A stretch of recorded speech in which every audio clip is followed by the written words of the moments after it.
Videos अच्छे लग रहे हैं तो चैनल को सब्सक्राइब ज़रूर कर देना। मैं हूं पूजा मेहता और मैं यहां पर क्लास 12 की कंपनी अकाउंट पढ़ा रही हूं, जिसमें मैं शेयर कैपिटल के प्रैक्टिकल प्रॉब्लम्स के सॉल्यूशंस करा रही हूं। ये बिल्कुल नई एडिशन की बुक है। कौन सी बुक? टीएस ग्रेवाल की बुक है। इसमें अभी तक मैं क्वेश्चन नंबर 56 तक करा चुकी हूँ। इससे पहले वाला जो वीडियो था उसमें मैं forfeited share and re issue share, जो क्वेश्चन नंबर 52 से 56 तक के थे, वो करवा चुकी हूँ। आज यहाँ पर मैं क्वेश्चन नंबर 57 से कराने वाली हूँ। यदि आपको कोई भी डाउट हो, जिसमें आपको कोई चीज़ क्लियर नहीं हो रही हो, तो आप मुझसे कमेंट बॉक्स में पूछ लेना, तो मैं उसको क्लियर कर दूँगी। आप क्वेश्चन नंबर 57 को पढ़ लो पहले। Sunshine industries limited issued 20,000 share of 100 each, payable 25 share on application, 25 per share on allotment, and the balance in 2 calls, 25 each.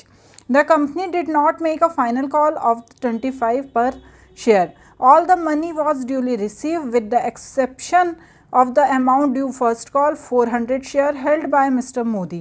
The board of directors forfeited these share and subsequently reissued them 75 per share, paid up a sum of 2800। ठीक है, बहुत simple question है, पहले जैसा ही है। सबसे पहले तो हम यहाँ पर देख लेते हैं कि कितना फॉरफिट किया था। ये तो हमें पता है ही, कितना फॉरफिट कर लिया इनने। 400 शेयर जो किसी शेयर होल्डर ने नहीं चुकाए थे। किस कॉल पे? कौन से कॉल पे नहीं चुकाए थे? फर्स्ट कॉल पे, तो उसे फॉरफिट कर लिया। लेकिन कंपनी ने इशू किए थे 20,000 शेयर 100 ईच के हिसाब से, जिसमें उसने एप्लीकेशन पे कितना मांगा था? एप्लीकेशन पे मांगा था 25, अलॉटमेंट पे मांगा था 25, फर्स्ट कॉल पे 25 और फाइनल कॉल पे वो 25 मांगती, पर अभी उसने मांगा नहीं, वो मांगने वाली है। सिर्फ कॉल उसने ये तीनों ही किए हैं। फाइनल कॉल हम लेके चल रहे हैं कि 25 का है, लेकिन कॉल नहीं हुआ।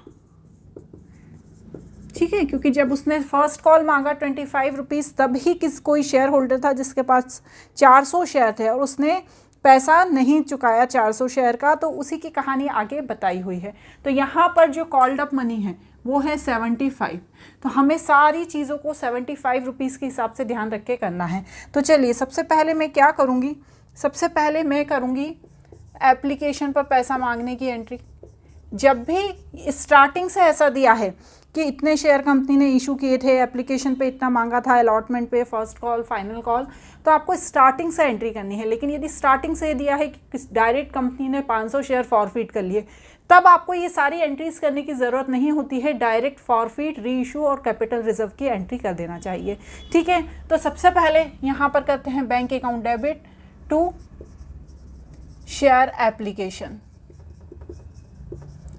20,000 का 25 रुपीज़ के हिसाब से कितना मांगा एप्लीकेशन पे? 50,000। ठीक है, उसके बाद share application account debit to share capital account, कितना चला गया? 50,000। उसके बाद मांगा अलॉटमेंट का शेयर। पहले बैंक आता है, पहले शेयर ही आता है। Share allotment account debit to share capital, कितना मांगा है? इस पे भी 25 ही मांगा है।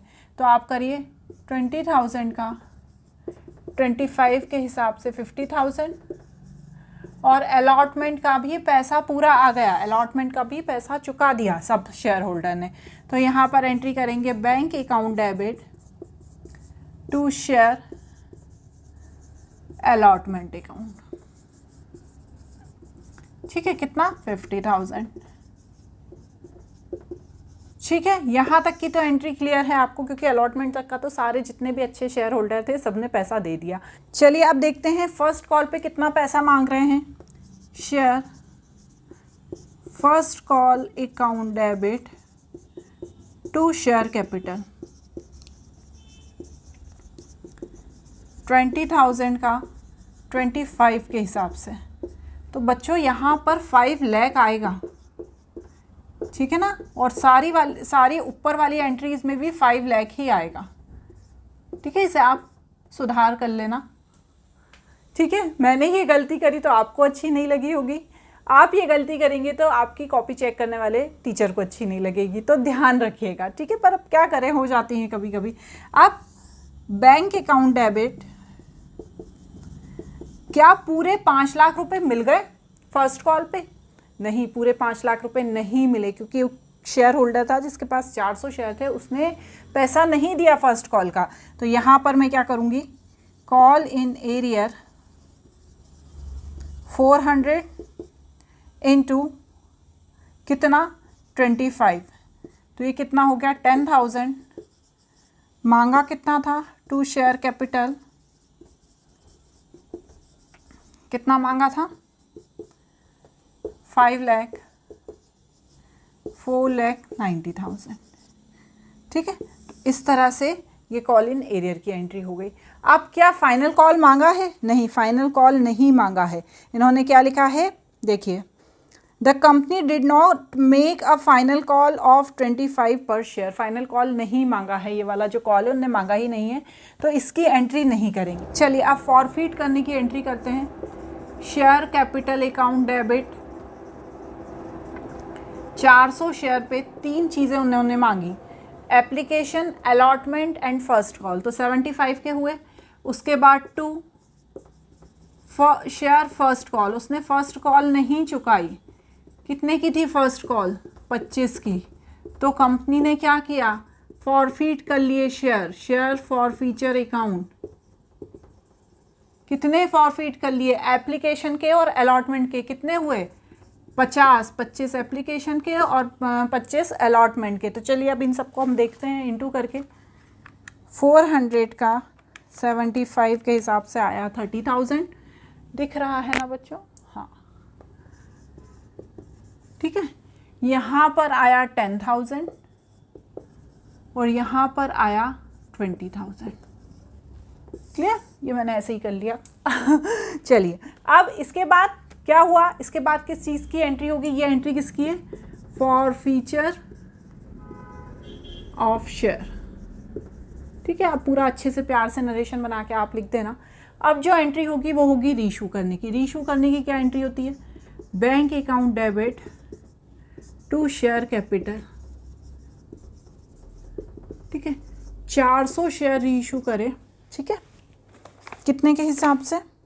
नहीं, यहाँ पे हमें ये सब नहीं लिखना है, डायरेक्ट अमाउंट दिया हुआ है 28,000 रुपये रीइशू करने पे मिले। शेयर कैपिटल में कितना अमाउंट आएगा? शेयर कैपिटल में आएगा अमाउंट 400 शेयर 75 के हिसाब से क्या किए थे? इशू किए थे। तो कितना आया यहाँ पर? 30,000।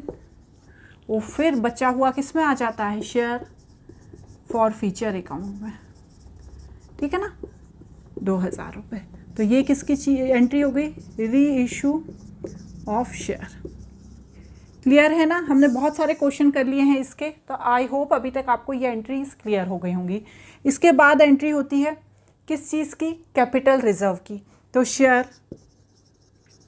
Forfeiture account debit to capital reserve. अब इसको निकालते कैसे हैं? चलिए, इसके लिए एक फॉर्मूला लगता है, फॉरफीटेड मनी। ठीक है, कौन सी मनी? ये वाली। कौन सी फॉरफीट की थी? ये वाली मनी, इनटू री issue of share divided by issue of share.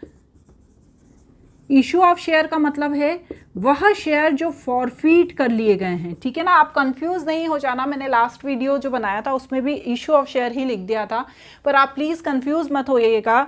फॉरफीटेड money कौन सी है? वह मनी जो फॉरफीट कर ली गई। कितनी मनी फॉरफीट कर ली गई? 20,000। री इशू शेयर कितने किए गए? 400। क्यों? क्योंकि वही शेयर फॉरफीट किए गए थे। यदि आप 400 शेयर फॉरफीट करते हो और उसमें से सिर्फ 300 शेयर आप रीइशू करते हो, तो यहाँ ऊपर हम क्या करेंगे? 300 लिख देंगे और नीचे 400 लिख देंगे। लेकिन यहाँ पर पूरे 400 शेयर रीइशू किए हैं और वही 400 शेयर हैं ये जो फॉरफीट किए गए थे। तो यहाँ पर हम वही करेंगे। फॉरफीटेड मनी कितनी है? 20,000 है।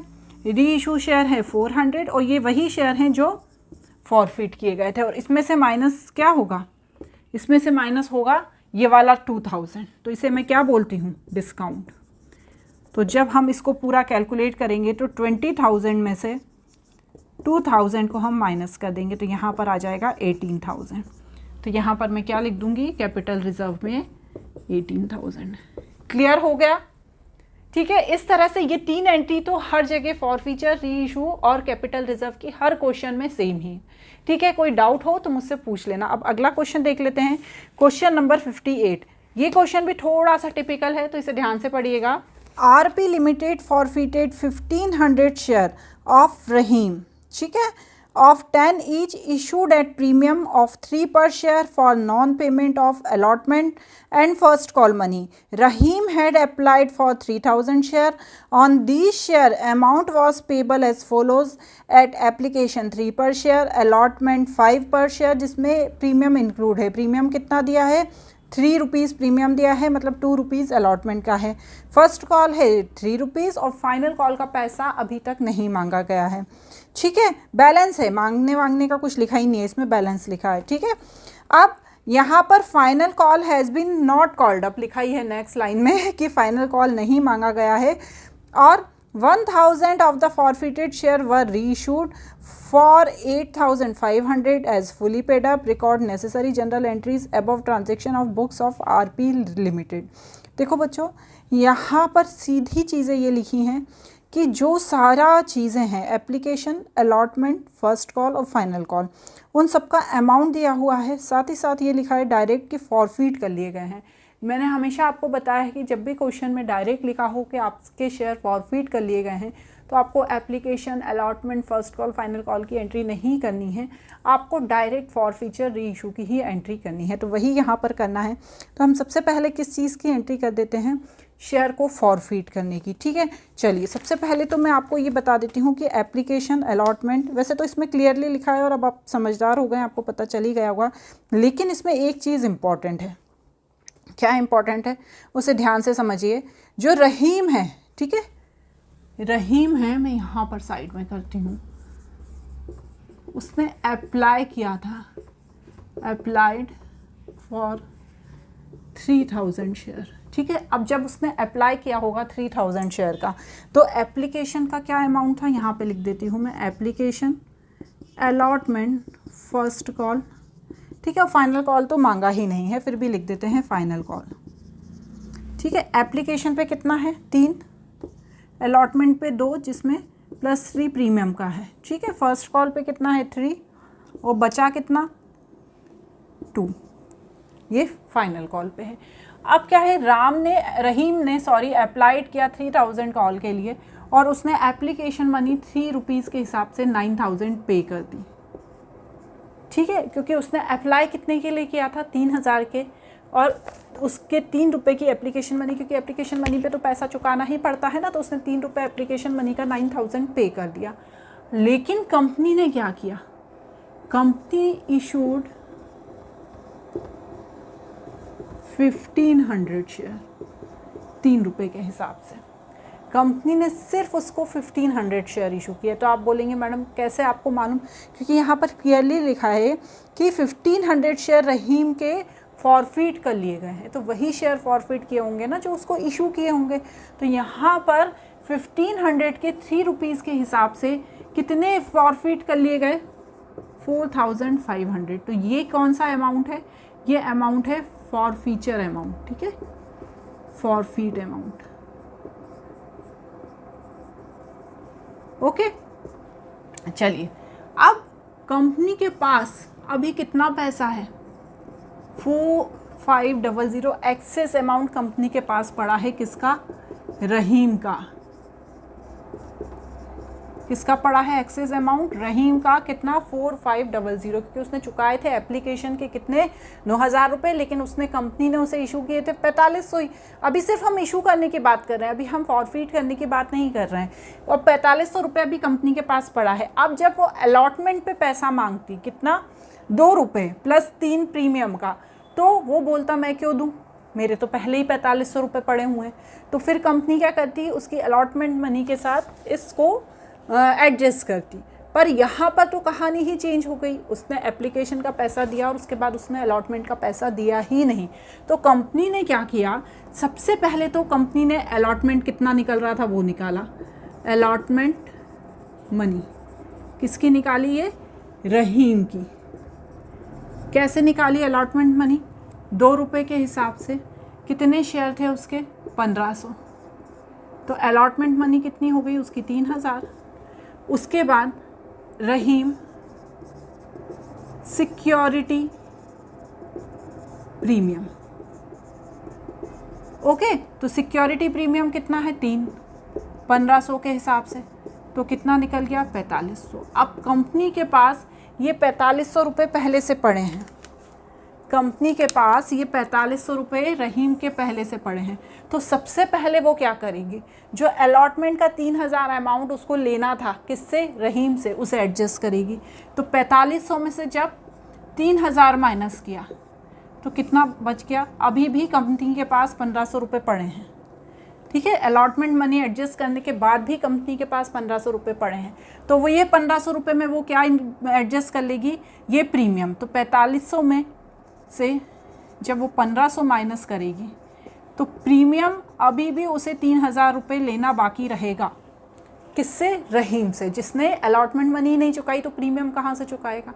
तो यहाँ पर आपको ये बात ध्यान रखना है कि जो 4500 रुपये ये बच रहे हैं एक्सेस मनी, सबसे पहले उससे अलॉटमेंट मनी एडजस्ट होगी, फिर यदि कोई पैसा बचता है तो वो एडजस्ट होने के बाद, ये 1500 एडजस्ट होने के बाद जो 3000 हैं वो और वो और सिक्योरिटी प्रीमियम के बच जाएंगे। तो अब इसकी जनरल एंट्री कैसे करेंगे हम वो देख लेते हैं। ये कैलकुलेशन तो आपको समझ में आ गया ना, हाँ आ गया मैडम। चलिए अब इसकी हम जनरल एंट्री देखते हैं। सबसे पहले क्या होता है, शेयर कैपिटल अकाउंट डेबिट। कितना है शेयर कैपिटल, 1500 शेयर का कितने के हिसाब से, 10 के हिसाब से नहीं, 1500 शेयर का कितने के हिसाब से, 8 के हिसाब से, क्योंकि सिर्फ कॉल्ड अप कितना है, फर्स्ट कॉल तक है, फाइनल कॉल को कॉल ही नहीं किया गया। तो अभी यहाँ पर हम क्या लिखते हैं, हम यहाँ कॉल्ड अप मनी लिखते हैं। तो 1500 का 8 के हिसाब से आ गया 12000, ठीक है। अब यहाँ एक चीज़ और आएगी, कौन सी चीज़ आएगी, सिक्योरिटी प्रीमियम। अब आप मैडम बोलेंगे कैसे, क्यों आएगी, सिक्योरिटी प्रीमियम को भी इसलिए हम डेबिट करेंगे क्योंकि सिक्योरिटी प्रीमियम अभी इतना और ड्यू है, ठीक है ना। ये 1500 रुपये तो हमने एडजस्ट कर लिए हैं और ये 1500 रुपये तो अब प्रीमियम के खाते में चले गए हैं, लेकिन अभी 3000 रुपये और बचे हैं ना सिक्योरिटी प्रीमियम के। तो यहाँ पर हमें सिक्योरिटी प्रीमियम को क्या करना है, डेबिट करना है। कितना, 3000। अब उसने क्या क्या नहीं चुकाया, to allotment account, to first call account, ठीक है।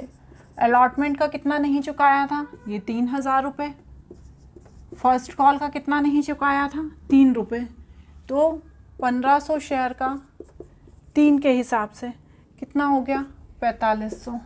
तो अब क्या आएगा, 2 शेयर फॉर फीचर अकाउंट। अब कितने फॉरफिट करें, यहाँ पर एक बात ध्यान रखना बच्चों कि उसने 3000 शेयर के लिए अप्लाई किया था, लेकिन उसे इशू 1500 ही किए गए। तो लेकिन उसने पैसा तो कितने का चुका दिया था, 3000 शेयर का 3 रुपये के हिसाब से उसने पैसा चुका दिया था। तो यहाँ पर 3000 को मैं 9 में इंटू करूँगी तो यहाँ पर आ जाएगा मेरा कितना, 9 में नहीं बच्चों, 3 में। तो यहाँ पर मेरा आ जाएगा 9000।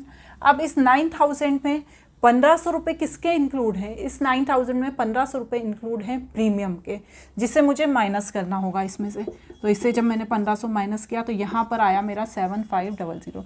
तो कंपनी ने कितने शेयर फॉरफिट कर लिए, कितने रुपए के शेयर फॉरफिट कर लिए, 7500 के, ठीक है। तो इसके कैलकुलेशन को मैं एक बार और बता देती हूँ कि कंपनी को उसने अप्लाई किया था कंपनी में 3000 शेयर के लिए 3 रुपये के हिसाब से, लेकिन कंपनी ने उसे सिर्फ 1500 शेयर इशू किए 3 के हिसाब से।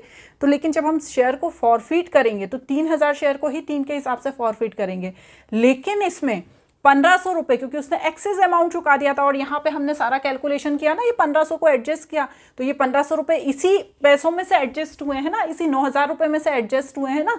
तो यहाँ पर 1500 रुपये जब सिक्योरिटी प्रीमियम का जो पैसा है उसको कभी फॉरफिट नहीं किया जाता, ये मैंने पहले भी बताया आपको कि सिक्योरिटी प्रीमियम का पैसा कभी फॉरफिट नहीं किया जाता, इसलिए उस पैसे को माइनस करके यहाँ पे ये अमाउंट लिख देना है। अब अगली एंट्री होगी, अगली एंट्री किस चीज़ की होगी? अगली एंट्री होगी हमारी री इशू करने की। चलिए, bank account debit to share capital account, ठीक है। आप यहाँ पर देखिए, आप क्वेश्चन में लिखा है कि 1000 शेयर फॉरफिट कर लिए गए, तो 1000 में पुराना ही रेट है 10 रुपीज़ ईच के हिसाब से, मतलब 10,000, तो यहाँ पर क्या आ जाएगा? शेयर फॉरफीचर अकाउंट कितना आया? देखिए माइनस करिए, कितना आएगा? 1500 रुपये। अब ये 1500 रुपये ये क्या हो गया? कंपनी के पास आ गया। अब नेक्स्ट क्या करेंगे? हम करेंगे share forfeiture account debit to capital reserve account, ठीक है। तो share forfeiture account debit to capital reserve account करेंगे तो हम कौन सा फॉर्मूला लगाएंगे? हमने अभी देखा था, तो इसमें क्या फॉरफिटेड अमाउंट, तो कितना है फॉरफिटेड अमाउंट? 7500। यदि इशू कितने किए गए? 1000 शेयर, और इशू कितने किए गए थे? 1500, जिसे फॉरफिट कर लिया गया, ठीक है ना, ध्यान रखिएगा। और माइनस डिस्काउंट कर देते हैं। डिस्काउंट अमाउंट किसको कहते हैं हम? इस अमाउंट को।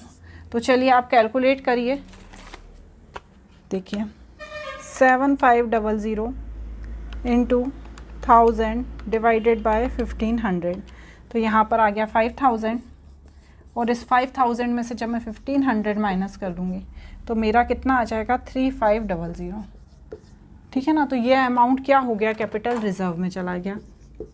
इस तरह से इसे हमने कंप्लीट करा। चलिए अब एक और क्वेश्चन देख लेते हैं। कौन सा क्वेश्चन है? वो क्वेश्चन है question number 59। The Hindustan Manufacturing Limited had a total subscribed capital of 10 lakh in equity share of 10 each, which 7.5 were called up. Final call 2.5 made and all amount paid except two call 2.5 each is respect 100 share held by D share were forfeited and reissue of 8 per share. Pass necessary general entries of final call, मतलब इसमें से final call की general entry पूछी है। Forfeiture of share and re issue, forfeited share, ठीक है, forfeiture भी किया गया और जो फॉरफिटेड शेयर हैं उनको री इशू कर दिया। इसमें बैलेंस शीट भी बनाना है कंपनी की, तो चलिए हम इसको कर लेते हैं। चलिए, तो सबसे पहले मैं फर्स्ट कॉल की एंट्री करती हूँ। शेयर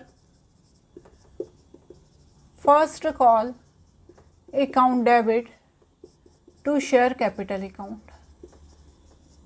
10 लाख शेयर इशू किए थे 10 रुपीज़ ईच के हिसाब से, मतलब 1 लाख शेयर इंटू 2.5 इंटू कीजिए, तो यहाँ पर आएगा 2,50,000, यहाँ पर भी आएगा 2,50,000, ठीक है। इतना मांगा था, लेकिन उसमें एक शेयर होल्डर था जिसके पास 100 शेयर थे। कौन था वो शेयर होल्डर? डी। उसने 100 शेयर का पैसा नहीं चुकाया, तो मैं यहाँ पर बैंक अकाउंट डेबिट करूँगी टू शेयर कैपिटल, ठीक है। मांगा कितना है? 2.5 लाख। दिया कितना नहीं, वो किस में डाल दूंगी? कॉल इन एरियर में। तो 100 शेयर का 2.5 के हिसाब से कितना हो गया? 250, ठीक है। जब 2,50,000 में से मैं 250 माइनस कर दूंगी, 2,50,000 माइनस 250, तो यहाँ पर आ जाएगा 249750, ठीक है। इसी तरह से हम क्या करेंगे? इसी तरह से हम सेकंड कॉल के लिए करेंगे। तो यहाँ पर आएगा share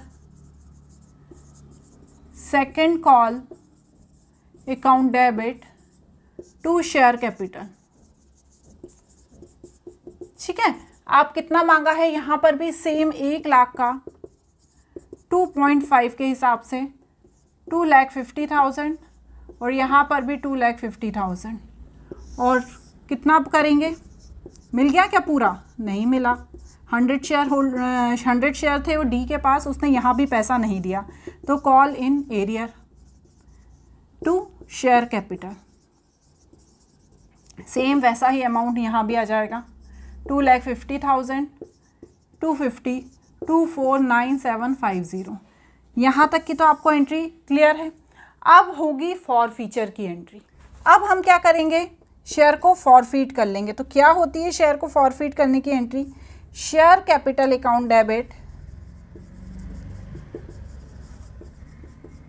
to share forfeiture account.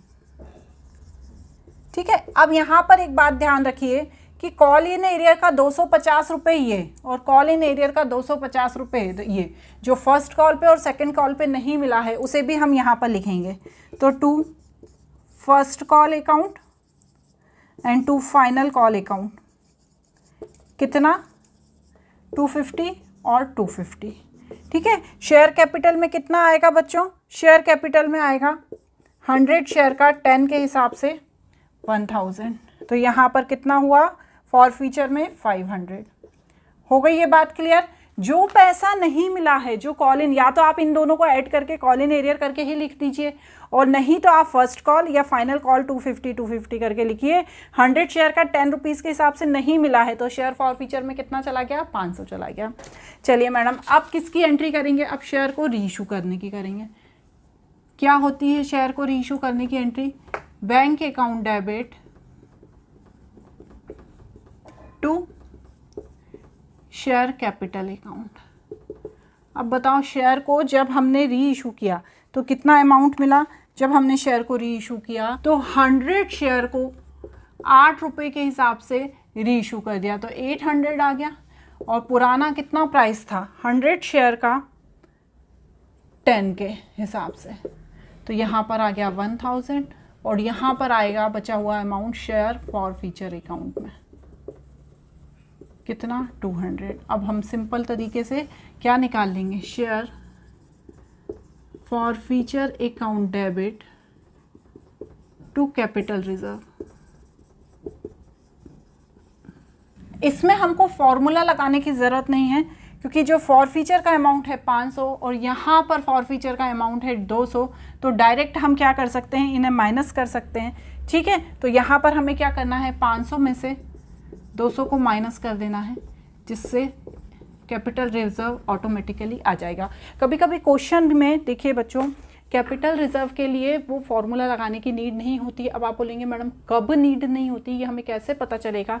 देखिए, जो हमने फॉरफीट अमाउंट किया है वो 500 यहाँ क्लियरली दिया है और यहाँ पर जो हमारे पास बैलेंस है वो 200 क्लियरली दिया है। तो जब हम इनको डायरेक्ट माइनस कर देंगे तो हमें पता चल जाएगा कि हमारे पास कैपिटल रिजर्व में 300 रुपये बचे। ठीक है, अब ये बोल रहे हैं कि बैलेंस शीट भी बनानी है, तो भाई बैलेंस शीट तो आप ही बनाएंगे। ठीक है ना, तो बैलेंस शीट बनाइएगा और फिर मुझे बताइएगा कि बनी कि नहीं, वरना मैं आपको बनाकर और डिस्क्रिप्शन में डाल दूंगी। आज के वीडियो में इतना ही है, अब अगले वीडियो में अगला क्वेश्चन करेंगे। Bye bye.